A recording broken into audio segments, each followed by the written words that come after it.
जानकारी के साथ हमारे एडिटर इन चीफ अनुराग चड्ढा जी हमारे साथ जुड़ गए हैं। जी सर, आपसे समझना चाहूंगी कि जिस तरह से ये कैबिनेट की अहम बैठक बुलाई गई है विशेष सत्र के बीच में, जहां पर कई ऐसे मुद्दे हैं जिन पर चर्चा की जा सकती है और एजेंडा अभी तक किसी को भी मालूम नहीं है, ऐसे में इस बैठक के मायने में आपसे समझना चाहूंगी।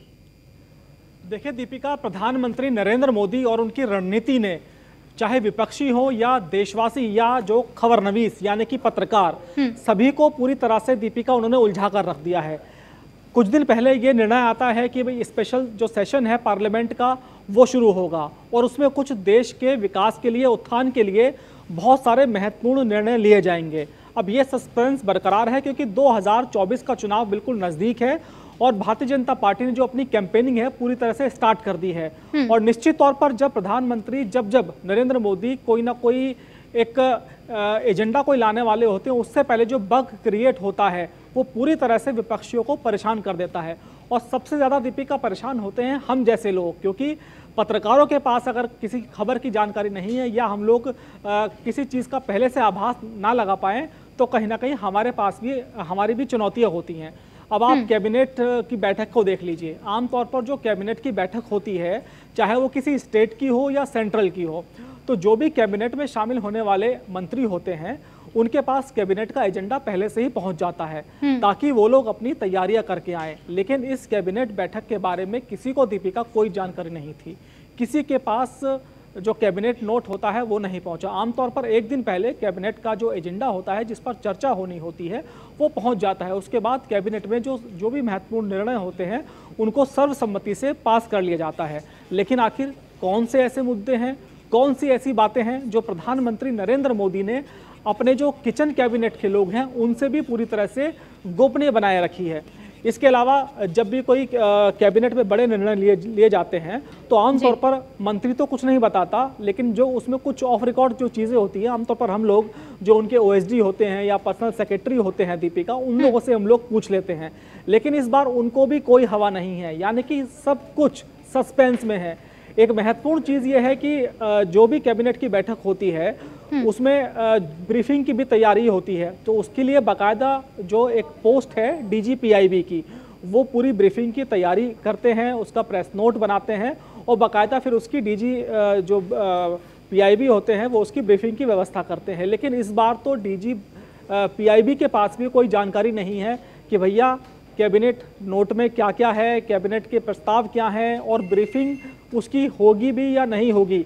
तो मोदी जी ने केवल विपक्षियों को या देशवासियों को, पत्रकारों को ही नहीं बल्कि जो उनके कैबिनेट के लोग हैं, मंत्रियों का स्टाफ है, सभी को सस्पेंस में रखा हुआ है। और हर किसी से हम जब बात करते हैं खबर के लिए तो सब कहते हैं कि कुछ ना कुछ बड़ा होने वाला है।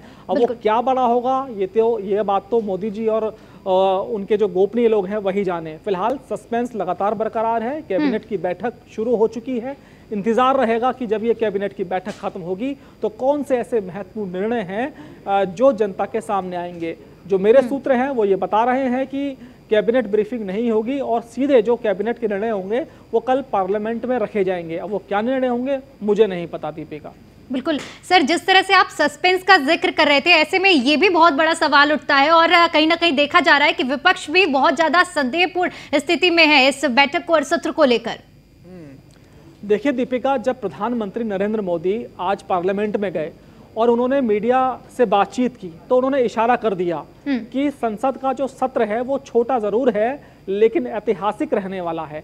और आप समझिए, जब प्रधानमंत्री नरेंद्र मोदी जैसा व्यक्तित्व वाला आदमी इस बात को बोले तो उसके बहुत बड़े मायने हैं। यानी कि प्रधानमंत्री नरेंद्र मोदी ने अपने दिलो दिमाग में कुछ ना कुछ तो ऐसा सोच रखा है जिससे वाकई कुछ बहुत बड़ा होगा, कुछ ऐतिहासिक होगा। लेकिन ये भी तय है जो भी ऐतिहासिक निर्णय प्रधानमंत्री नरेंद्र मोदी लेते हैं वो हमेशा देशवासियों के हित में लेते हैं और उनके निर्णयों से वो लोग परेशान होते हैं जो या तो भ्रष्टाचारी हैं या बहुत बड़े करप्शन में लोग लिप्त रहते हैं। चाहे जीएसटी का आप मामला देखिए, जो आधी रात को प्रस्ताव पास हुआ, नोटबंदी का आप देखिए इशू, इसमें जो वो लोग थे जो काला धन कमाते हैं वो लोग परेशान हुए, लेकिन आम जनता को उनके निर्णयों से राहत रहती है। और आप ये देखिए कि ये जो संसद का स्पेशल सेशन है इसमें जो मैंने कुछ उसके नोट पढ़े उसमें लिखा था कि आज़ादी के अमृतकाल पर चर्चा, तो आज़ादी के अमृतकाल भी लिखा है तो इसका मतलब कुछ ऐसा होने वाला है कि जिसका ताल्लुक सीधे देश से हो। और 2024 का चूंकि चुनाव नज़दीक है और कहीं ना कहीं ये जो निर्णय लिए जाएंगे आज की कैबिनेट बैठक में या स्पेशल पार्लियामेंट के सेशन में, वो देश की राजनीति को प्रभावित करने का काम करेंगे। मेरे कुछ सूत्र हैं पीएमओ में और जो अमित शाह है गृह मंत्रालय में, उनके डिपार्टमेंट में, उनसे मैंने पूछा। उन्होंने कहा कि भाई जो बात 4 या 5 लोगों को मालूम है मैं आपको कैसे बता दूं। हालांकि उनको भी इस बात की जानकारी है, लेकिन कोई नहीं चाहता जरा सा भी रिस्क लेने का। और उन्होंने इतना दावा किया कि जो भी महत्वपूर्ण निर्णय लिए जाएंगे उससे 10 से 15 दिन तक पूरा देश और जो खासतौर पर विपक्षी लोग हैं सब लोग डिस्टर्ब रहेंगे। हालांकि कुछ होगा पॉजिटिव, लेकिन आप ये तैयारी कर लीजिए कि कुछ ना कुछ महत्वपूर्ण निर्णय ऐसा लिया जाएगा जिससे सारी मीडिया, सारे अखबार, सब लोग उसी की कवरेज के लिए व्यस्त हो जाएंगे। तो काउंटडाउन दीपिका शुरू हो चुका है, कैबिनेट की बैठक शुरू हो चुकी है। तो मुझे लगता है कि कल दोपहर तक साफ हो जाएगा कि स्पेशल सेशन और कैबिनेट की बैठक में क्या निर्णय लिए जाएंगे। बिल्कुल सर, जिस तरह से आप काउंटडाउन का जिक्र कर रहे हैं, एक सवाल ये भी बनता है कि जब धारा 370 को लेकर ऐतिहासिक फैसला सामने आया था तो कुछ इसी तरह की गोपनीयता बढ़ती गई थी और महज कुछ ही लोगों को इस फैसले के बारे में पता था। तो क्या अब इस पीछे के इतिहास से कयास लगाए जा सकते हैं कि कुछ इसी तरह का कुछ बड़ा और कुछ अलग होने वाला है? हाँ दीपिका, कयास तो लगाए जा सकते हैं। देखिए, जब आप स्पेशल सेशन की बात हुई थी तो उस वक्त 1 नेशन 1 इलेक्शन की बात आई। उसके बाद प्रधानमंत्री नरेंद्र मोदी ने एक कमेटी का गठन कर दिया। उसके बाद लोगों ने ये सोचा कि जो इंडिया का नाम है वो भारत होगा, ये सोचा। लेकिन देखिए, जो चीज़ें सार्वजनिक दीपिका हो चुकी हैं, अब उन पर तो कोई फैसला प्रधानमंत्री नरेंद्र मोदी लेंगे नहीं। अब क्या हो सकता है, स्पेकुलेशन लगा सकते हैं। जैसे जो मेरा, अगर आप व्यक्तिगत पूछें दीपिका, तो मुझे लगता है कि प्रधानमंत्री नरेंद्र मोदी पीओके को लेकर कुछ ना कुछ फैसला करेंगे। इसके अलावा बीजेपी छोटे राज्यों की पक्ष धर रही है, तो हो सकता है कि छोटे राज्यों पर बीजेपी कुछ बड़ा फैसला ले ले।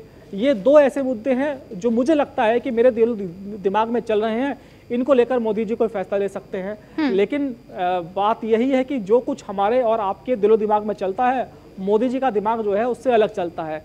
तो पता नहीं मोदी जी क्या इस वक्त सोचकर बैठे हैं, जिसको लेकर विपक्षी भी परेशान है और सारी मीडिया परेशान है। आज देखिए, पार्लियामेंट में मेरे कई दोस्त हैं जो मीडिया कवर करते हैं और वो सब लोग परेशान थे। मैंने उनसे पूछा, वो कह रहे हैं यार तुम हमसे पूछ रहे हो और हम बात कर रहे हैं, तमाम जो यहाँ मंत्री हैं, उनका स्टाफ है, प्रधानमंत्री के करीबी लोग हैं, कोई कुछ बताने को तैयार नहीं है। तो पूरा का पूरा बज़ क्रिएट हो चुका है और पता नहीं मोदी जी क्या फैसला लेंगे। तो इसके लिए इंतजार करना होगा, क्योंकि जो गोपनीयता है वो तो भंग नहीं होने वाली दीपिका। जी सर, बिल्कुल कुल मिलाकर पूरी तरह से सस्पेंस की स्थिति बनी हुई है। बहुत बहुत शुक्रिया आपका हमारे साथ जुड़ने के लिए।